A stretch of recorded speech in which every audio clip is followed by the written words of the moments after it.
Now the Prophet ﷺ, three things gave victory to the Muslims. And in addition to that, remember the night before, how did the Muslims sleep?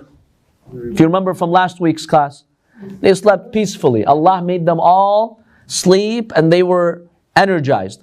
How did the pagans sleep? They couldn't sleep. They were tossing around. They had anxiety. Allah put terror and fear in their hearts. That's number one. Number two, the Prophet threw that dust in their faces. Number three, the angels came. Number four, the Prophet developed a war tactic, as Allah inspired him, that was not familiar to the Arabs. And that's really what gave the victory to the Muslims logistically.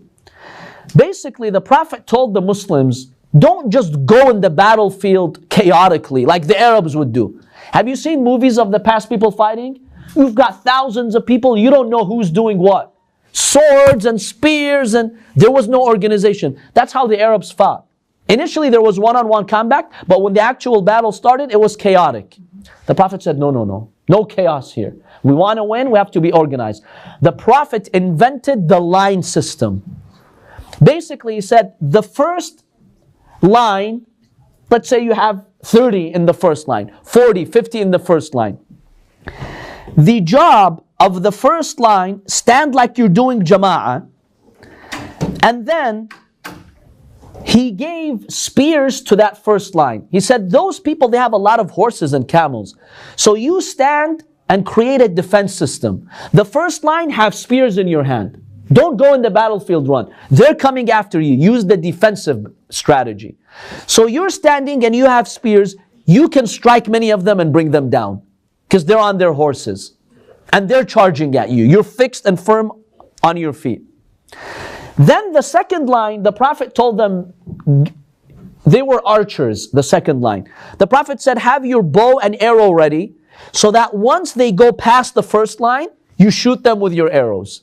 And then you have a third line and a fourth line. Each line had a job to do. This tactic is really what weakened them because they made waves of attack and that exhausted them.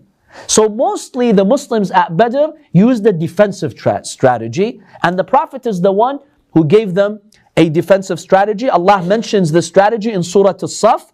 Allah subhanahu wa ta'ala states, إِنَّ اللَّهَ يُحِبُّ الَّذِينَ يُقَاتِلُونَ فِي سَبِيلِهِ. Allah loves those who fight for His cause. صَفًّا كَأَنَّهُمْ بُنْيَانٌ مَرْصُوصٌ. They would stand in lines as if they were a wall, a constructed wall. These walls that the Prophet put in place is what really gave the Muslims the victory from a logistic and tactical perspective. So it was a beautiful strategy that the Prophet used. By the way, there's one important discussion here. When you ask other schools of thought, where was Abu Bakr? Didn't he become caliph? What did he do to earn that status? Where was he at Badr? One way to save face, or to give him credit that he had an important role, they came up with this story of the Arish. Basically, they said Abu Bakr, he wasn't on the front lines because he was doing something more important. They built a shelter, or let's say a room, for the Prophet made from palm tree leaves and branches. And the Prophet was kept in that Arish, in that shelter. And Abu Bakr was guarding the Arish. So no one dares comes and hurts the Prophet. So he was in the defense. And what he was doing was very significant, saving the life of the Prophet. These claims are dubious for a number of reasons. One of them, Ibn Abi al-Hadid, the Sunni scholar, he says it's difficult for us to believe that in the midst of the battle there and the valley of Badr, they created this shelter for the Prophet made from the leaves of palm trees, palm leaves. Where did they get all that palm leaves from in the middle of the desert?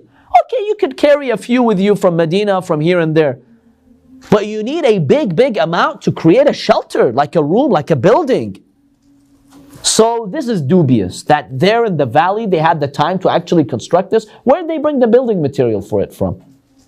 That's number one. Number two, these claims, these reports, they claimed that the Prophet was in the Arish, in that shelter area, and there were two swift horses or camels, or horses they say, by the Arish, so that if the Muslims get killed, the Prophet would quickly go on one of these horses and he would run away and go to Medina, so he would save his life. But they only had one horse, that makes no sense. First of all, they had one horse that belonged to Al-Miqdad. They were using it. That's number one. Number two, the Prophet ﷺ, you think he would flee the battle that way? When the Quran commands Muslims don't flee, the Prophet would be the one who's waiting for the minute to flee. And remember, the Prophet ﷺ, if he were to do something like that, he would demoralize the army. The Prophet was in the midst of his army. He's not sitting on a high place, protected. We never see the Prophet doing something like that. So these claims are unacceptable. And let's say the Prophet did want to do that. Remember the prayer of the Prophet right before the battle of Badr we mentioned last week. What dua did the Prophet make? He said, "Oh Allah, grant your victory on this day. Because if today the Muslims are killed, what happens? You will never be worshipped on earth. There will be no believer to worship you. That's it. Islam is gone." If all the Muslims there get killed and the Prophet comes out, he's going to go out and preach to who? When he just said that if those asaba, if that group of Muslims are killed, you won't be worshipped anymore. So the Prophet's going to be a prophet over who? When he's saying that the believers are there. And if they get killed, no one is going to be worshipped. So why is the Prophet going to flee if no one's going to get worshipped after that? That in itself tells you they're dubious. And then finally, we have evidence from Tabari and Sirah al-Halabiyya that the Prophet sallallahu alayhi wa alihi رُؤِيَ يَوْمَ بَدْرٍ فِي أَثَرِ الْمُشْرِكِينَ مُصْلِتًا سَيْفَهُ. The Prophet was seen on the day of Badr carrying his sword very close to the mushrikeen, and he was saying سَيُهْزَمُ الْجَمْعُ وَيُوَلُّونَ الدُّبُرِ. And he would tell them, you will fail, we will defeat you, and we will achieve victory. So he wasn't in that shelter area. He was in the battlefield. And in fact, Sirah al-Halabiyya and Tabari both narrate from Imam Ali alayhi salam. Imam Ali alayhi salam said, when the battle intensified on the day of Badr, we would go and we would seek the strength from Rasulullah, because he was the most courageous one in the front lines and he was the closest one to the mushrikeen. That's the strength of Rasulullah. These are the words of Imam Ali. لما كان يوم بدر اتقينا المشركين برسول الله صلى الله عليه وآله فكان أشد الناس بأسا وما كان أحد أقرب إلى المشركين منه. So you have these reports. The Prophet was in the battlefield, giving strength to the Muslim army. He wasn't sitting in some high shelter watching from above.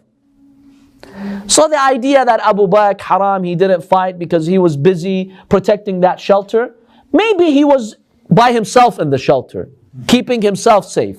The Prophet ﷺ was not to be seen in the shelter. He was in the midst of the battlefield. I don't know if he was really in the shelter. I don't know what he was doing in the shelter.